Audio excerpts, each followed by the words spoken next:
Joseph W. Brady takes us to the groundbreaking of the Victory Valley College Stadium and Education Center. We are finally here at the groundbreaking today of our Educational Event Center and our athletic field that's going to have football, soccer, and track and field.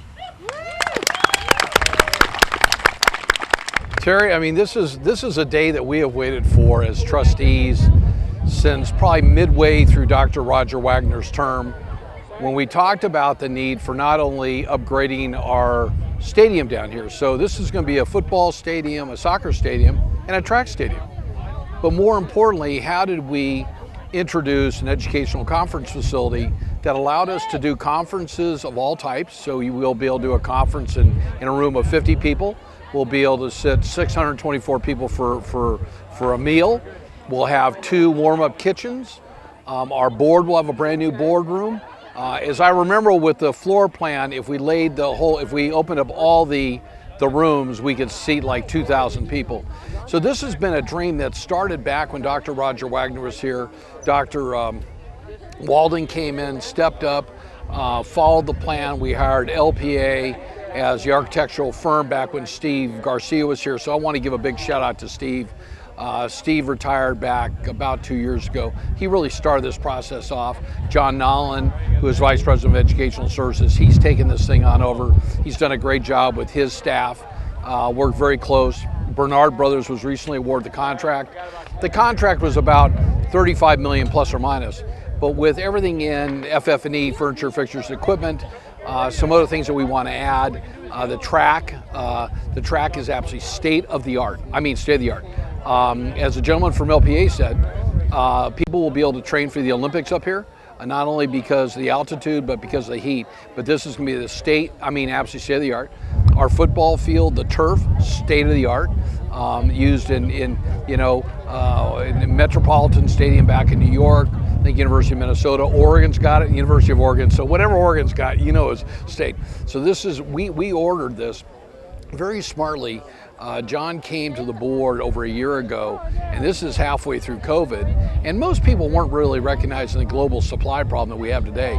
And the board went ahead very smartly and ordered the track and the football field. That's all done. That's apparently here, and it's in storage.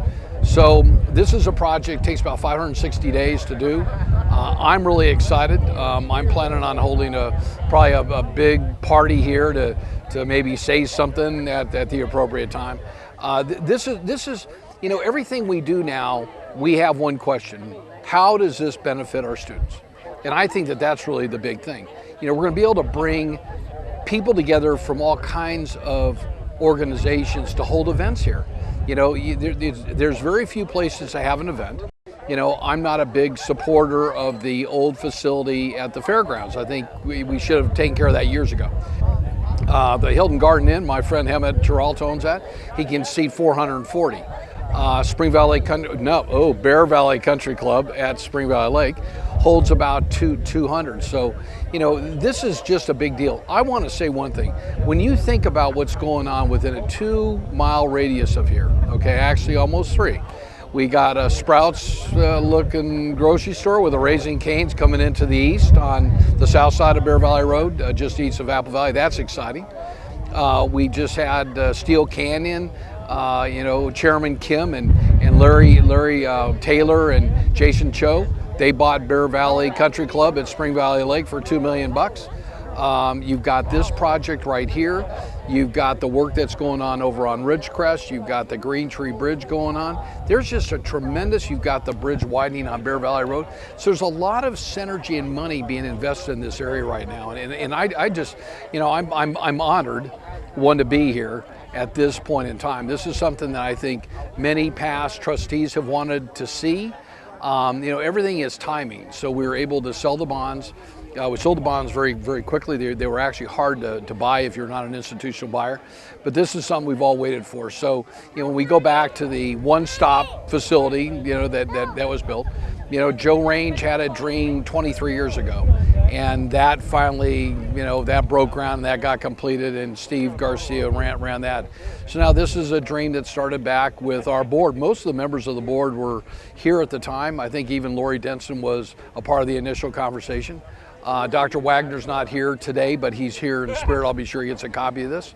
And then with the leadership of Dr. Walden and John Dallin and his entire team. We're actually pretty lucky. So they say tickle pink.